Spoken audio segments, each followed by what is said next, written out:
Ya estamos con nuestro próximo invitado, el diputado de Amarillos, Andrés Joanet, y presidente además de Amarillos por Chile. ¿Qué tal, diputado? Bienvenido a esta edición de Llegó la Hora. Así es, José Francisco, ¿cómo estás? Muy bien, aquí estamos. Muy bien, Todo bien en el Parlamento. tal cual. Y cuéntanos un poco, diputado, qué está pasando en Amarillos. Vimos que hubo unas renuncias. ¿Son cuestiones ideológicas o más bien de tinte personal o puntual? ¿Cómo lo ve usted? Yo diría que son cuestiones que a veces pasan en los partidos. Algunos son traumas más grandes, otros más breves. Este fue breve. Yo diría que eh, tienen que ver algunas cosas con más cansancio, con temas de tiempo. Y finalmente, nosotros demostramos una máxima a la cual fuimos convocados, convocamos, el tema de los acuerdos.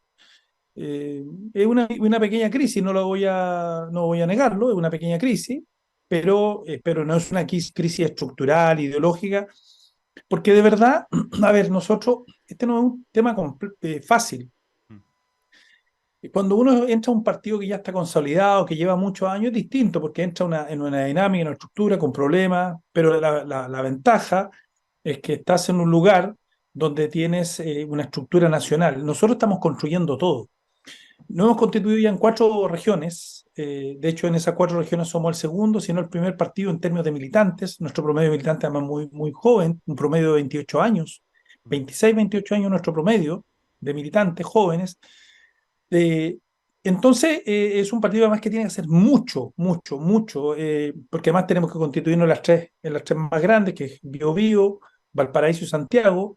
Tenemos que constituirnos en el norte. Prontamente estamos ya casi constituidos en, en el Maule y en O'Higgins. Por lo tanto, tendríamos los lagos, los ríos, Araucanía, Ñuble, que son las 4 que tenemos constituidas, más esta, porque pretendemos ser un partido nacional, con vocación naturalmente nacional, eh, que convoque ese espacio que fue de alguna manera dejado por mucha gente vinculada a la concertación o a la centro liberal y a la centro izquierda, y que pretendemos nosotros no solo ocupar, sino instalarnos ahí, porque este país necesita gobernabilidad, acuerdo y en algún minuto ya dar lo que nosotros hemos señalado, el salto al desarrollo, ¿no? Porque si no, vamos a estar siempre en la precariedad en muchas cuestiones y sobre todo en materia de seguridad. Bueno, dicho eso, hoy día hemos tenido, como dijo, esta crisis, que no la vamos a negar, pero que en el fondo la pudimos salvar bien. Ambos siguen muy fuertes en el partido, ambos siguen colaborando,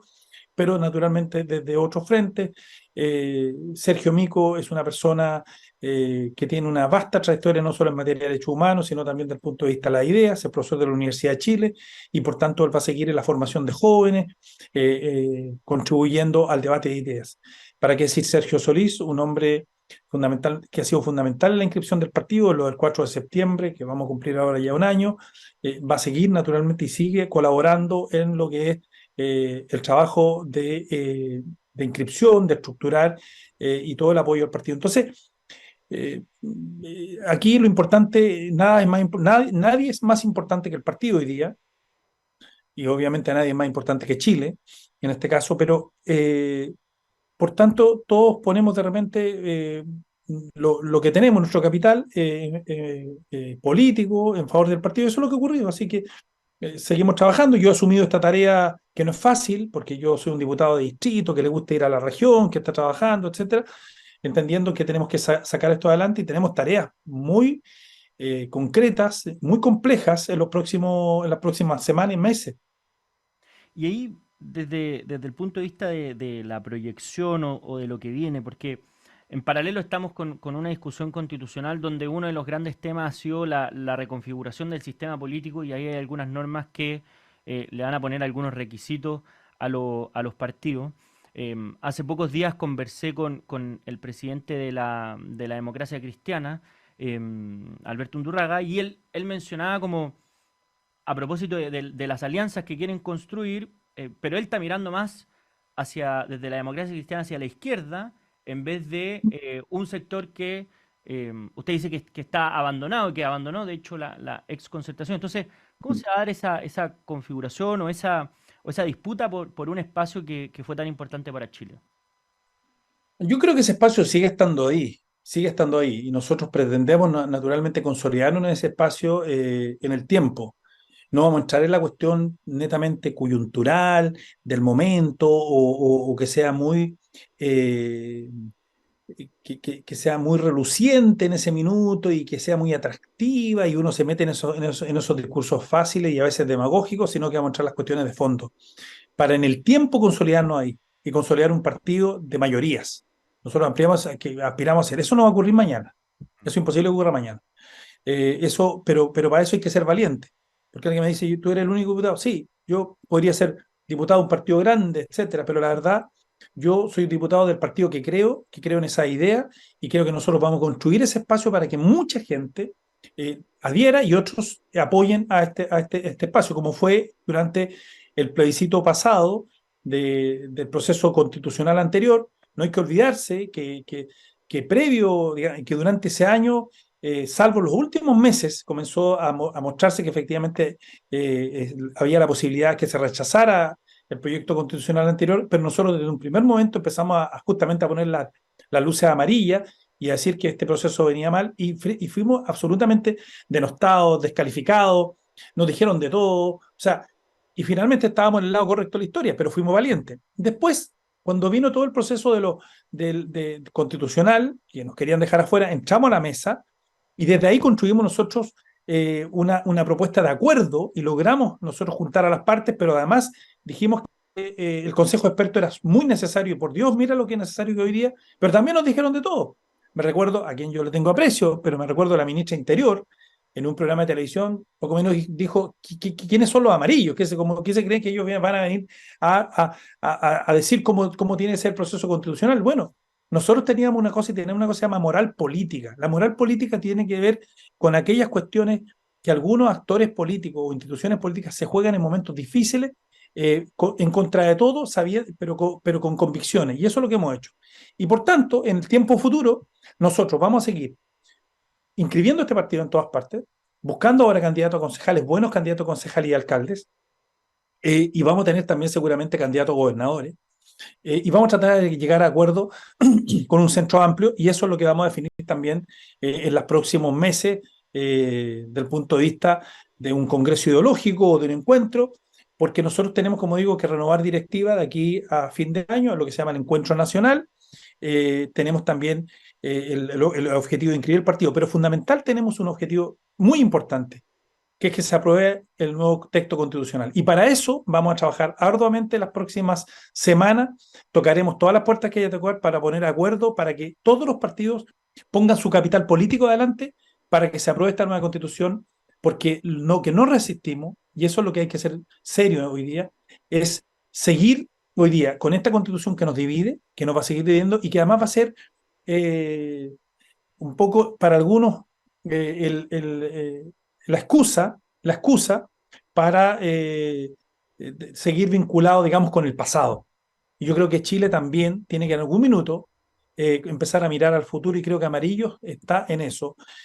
Yo, como siempre digo, yo vivía en Alemania. A mí me tocó llegar a la Alemania 54 años después de 1945 y vi una Alemania completamente renovada.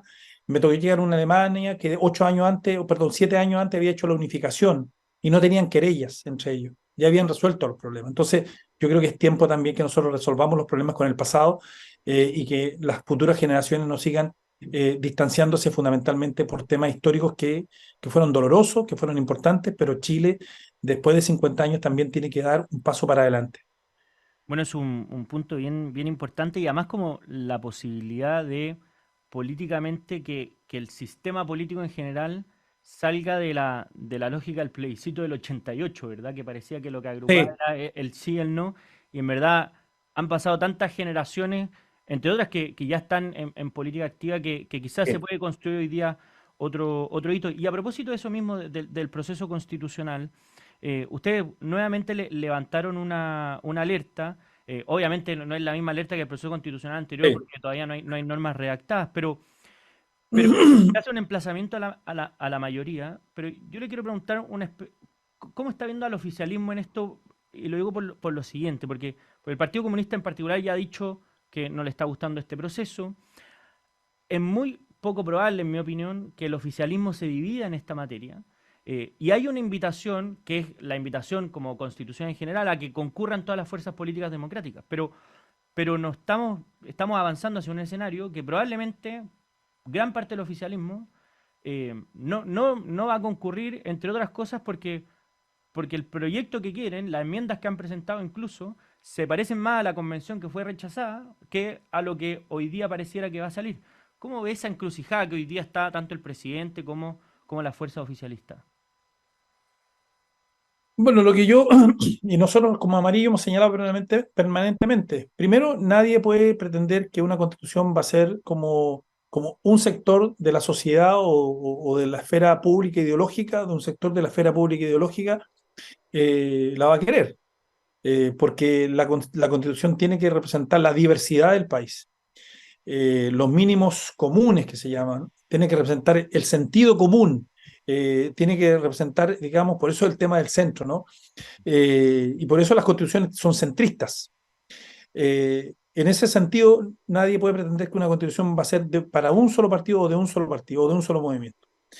Lo segundo que creo que para el propio gobierno sería un fracaso que se rechace la constitución. Al presidente le debe importar mucho, porque es el presidente de Chile, el jefe de Estado, y él tiene que dejar este proceso constitucional avanzado y con una nueva constitución. Y por otra parte, para la derecha igual, porque la derecha, que en su mayoría rechazó el proyecto constitucional anterior, tiene que jugarse no porque quede esto en status quo, no porque quede una constitución que fue originalmente hecha en dictadura, si bien ha tenido todas las reformas que sabemos, pero objetivamente tiene un problema de origen y eso uno no lo puede soslayar. Hay un problema de legitimidad de origen y eso es muy importante. Chile tiene la oportunidad de renacer nuevamente para que en el próximo tiempo no sigamos divididos por una constitución, ¿ya? Independiente que uno puede reformarla, etcétera. Ahora, en ese contexto, eh, como digo, nosotros vamos a seguir haciendo todos los esfuerzos y tenemos eso que decimos moral política para efectivamente que esta constitución sea una buena constitución y se apruebe.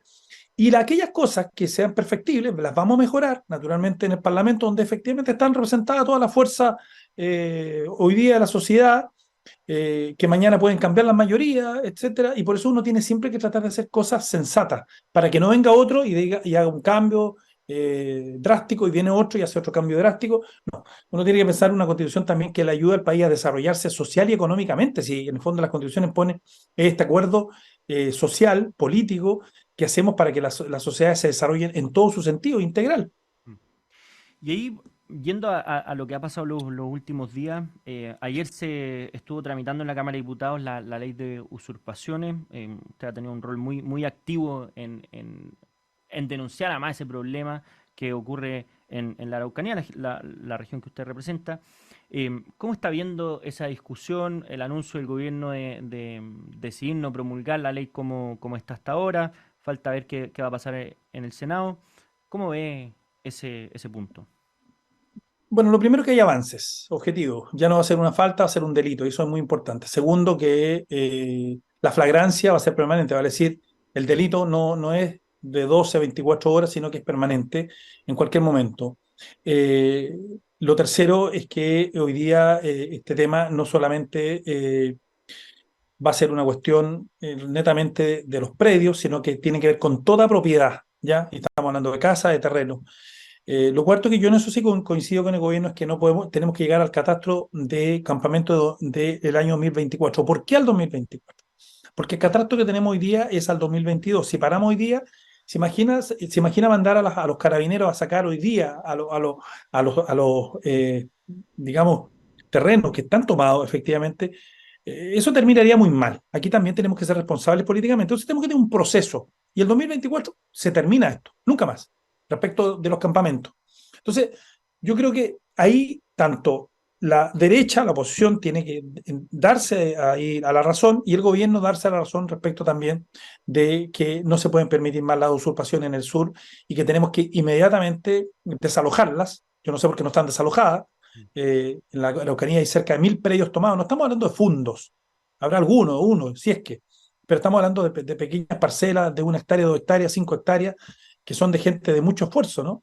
Eh, Y por tanto, yo tengo mucha fe y vamos a hacer, yo estoy en la Comisión de Seguridad, para todos los esfuerzos para que vayamos a comisión mixta y en comisión mixta nos pongamos de acuerdo y saquemos una buena ley que va a ser ya un avance por todas estas cuestiones que estoy planteando. eh, y eso nos va a ayudar junto a la ley de robo de madera. Ahora estamos tramitando la regla de uso de la fuerza, hoy día la empezamos a votar. Estamos tramitando la ley de ciberseguridad. Espero que también le pongamos urgencia a la ley de inteligencia. El gobierno acaba de ingresar por el Senado la ley antiterrorista, que no me parece una mala ley. Se le puede mejorar muchas cosas, sobre todo en la penalidad, en los años, ¿no?, de las condenas. Pero la verdad que creo que si uno hace un balance, uno tiene que ser objetivo, porque aquí tenemos un gobierno, como siempre he dicho yo, con dos almas, un gobierno que lidera la antigua concertación, con la ministra Toá, con Elizalde, con el ministro de Hacienda, en fin, que de alguna manera tratan de poner orden en esto, con un freno de mano, sí, claramente, que es el Frente Amplio y el Partido Comunista, que votan todo en contra de la seguridad. Que es cosa de ver cómo votaron a la ley de usurpaciones, votaron en contra de todo. Claro, incluso de algunas indicaciones que presentó el propio gobierno. Así es, lo votaron en contra. Y ahí, ¿qué le parece, por ejemplo, las declaraciones de la ministra de Interior que dice el proyecto que está en el Congreso busca proteger a las víctimas que les usurpan sus bienes y para eso es fundamental avanzar con las herramientas del derecho, no del salvajismo? A propósito de lo que se denomina legítima defensa privilegiada. Em, Mm. ¿Qué le parece esa opinión también? Porque abre la posibilidad al salvajismo la legítima defensa privilegiada. ¿Cómo se ve?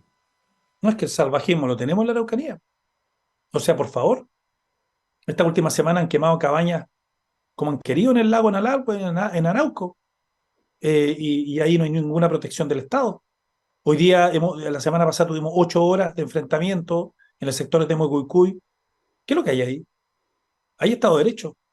Eh, las usurpaciones, las extorsiones, la quema de escuelas. ¿Cuántas escuelas se han quemado el último tiempo? La quema de iglesias, la quema de juntas de vecinos, la quema de centros de salud. ¿Qué es lo que es eso? Eso es salvajismo, pues. Si el Estado no es capaz de garantizar la seguridad, entonces ahí estamos en estado de naturaleza original. En la Araucanía, nosotros, en la Araucanía, ahí sí que nosotros estamos en una situación absolutamente de indefensión del Estado. El Estado no protege a la gente en la Araucanía. Entonces, no me venga a decir que vamos a llegar a un estado de salvajismo. Si ahí estamos, ¿quién protege a todas las víctimas? ¿Quién protege hoy día en los campos de la Araucanía a gente que después de la... O sea, que en ningún horario puede andar por los caminos porque le roban los vehículos, porque es atacada, porque dispara? ¿Quién protege a los trabajadores que los sacan de los buses y les disparan y les quitan sus puestos de trabajo? ¿O me van a decir que es normal que en la Araucanía haya el plan cosecha segura, siembra segura, que se tenga que sembrar y cosechar con militares? ¿Es normal eso? Si eso no es salvajismo, ¿qué es lo que es? Bueno,